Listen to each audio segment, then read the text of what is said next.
Hunterxhunter 2011 is universally regarded as one of the greatest shounens and has a place on everyone's favorite anime list, including mine. I don't have many problems with the show, but what I don't like is the way it's presented by its fanbase. And I think it all started with this video, why you should watch Hunterxhunter by SuperEyepatchWolf. The video dropped on December of 2015 and currently sits at 1 million views and over 30,000 likes. It's safe to say the video is both popular and well received. It is also one of the worst videos on YouTube.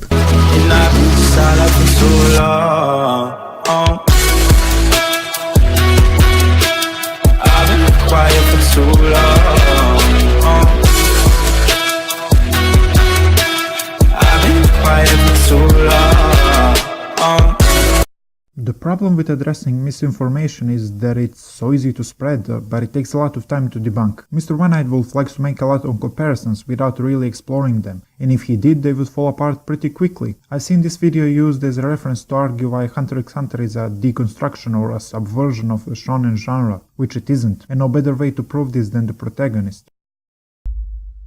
Arguably, one of the most telling aspects of any anime will be the protagonist. What I mean by telling here is the relationship the show tries to create between viewer and protagonist will often reveal the show's true intentions. What I mean by true intentions is how is the protagonist trying to make the viewer feel. For example, is it a character piece like Madoka Magica, an exploration in psychology like Psychopaths, or a power fantasy like Dragon Ball Z? The power fantasy is by far the most dominant show within the shonen anime. Power fantasies are so prevalent that I would say that 95% of shonen anime falls under this umbrella. And with good reason. Power fantasies are fun, enjoyable escapism, and let us feel in control of supernatural situations entirely outside the bounds of our own daily lives. So I think it's safe to say that Pirate Wolf thinks that Naruto is a power fantasy. And if this is true, then Hunterxhunter is surely a power fantasy as well. This is such a dumb statement that it lacks even the weakest evidence to support it, and as such should be dismissed. Power fantasy is all about wanting to be the main character because they can do the stuff you can't do or lack the courage to do in real life. When they succeed, you feel like you accomplished something. You feeling like you're in control is one of the appeals of power fantasies. And now let's take a look at Naruto. Naruto is a lonely loser who gets ignored or mocked by his peers. In the beginning he's portrayed as uncool and immature kid, who despite trying to act tough is deeply bothered by not being accepted and not having friends.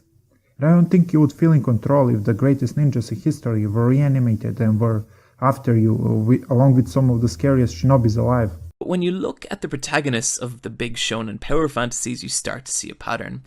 Goku, Luffy, Naruto, Natsu, they all have one thing in common. Well, including Gon, they are all young boys with positive, almost too optimistic and naive outlook on life. They have clear goals that they pursue and all of them have a relatively small chance of accomplishing them. But their self-belief and never give up attitude makes you want to cheer for them. You just want to see underdogs win, it's human nature. They all have some unique trait that gives them an unfair advantage over their enemies. Goku was born a powerful Saiyan, Luffy ate the Gum Gum fruit, Naruto has the Fox chakra, Natsuo was raised by a dragon, the list goes on. Okay, so two things here. The way this so-called unfair advantage is presented makes me think you generally have a problem with it, even if you say you don't. This wouldn't make too much sense because we are not born equal. We don't have same social status, same intellectual or same athletic abilities. That's just life, and art reflects that. Some characters just have a natural advantage over others. That aside, you are still wrong. Goku being born a Saiyan was revealed in Dragon Ball Z, and for the entirety of the original show he was like Gon, energetic, adventurous kid, not the strongest but also not the weakest character on screen. One who trained to deal with strength advantage that his opponents had over him. Isn't that the whole appeal of Dragon Ball Z? Training to beat increasingly stronger opponents who dwarf you in power level when they are first introduced. Even in Dragon Ball Z, science ain't shit. Frieza was born way stronger than them and didn't even train a day in his life, and not to mention Cell and Majin Buu and so on. Goku didn't have any advantage really. Luffy ate the Gangan fruit, and so did everyone else in One Piece. What is your point? How is that unfair? And how is that an advantage? With Naruto it's more about him learning to control the monster inside him, but even then there are other tailed beasts and all-powerful aliens. Also, one of his peers is a prodigy with magical eyes, so I don't know anything about fairy tale, but I assume other characters can use magic as well. To address that this anime make you feel in control. Goku lost multiple times and even died. Naruto got his ass kicked and saved a bunch of times. He wouldn't even beat 50% of his opponents without the assistance from his friends. And apparently Luffy isn't even top 20 strongest characters in his universe. So no, they are not the strongest characters on screen, and they are far from unbeatable. Gon, the energetic and exuberant hero of Hunter. But before we dive into what Gon is, let's take a look at a few things Gon isn't. He is not a superpowered being from an alien race. He is not the possessor of any kind of innate magic. His dad is one of the strongest hunters of all time, and I believe his granddad played a role in Dark Continent expedition. Additionally, we may find out that Gon is indeed the chosen one at some point. It took us how many episodes to find out that Goku was an alien? He's practically dwarfed in power by nearly every character he encounters, especially within the first couple of episodes.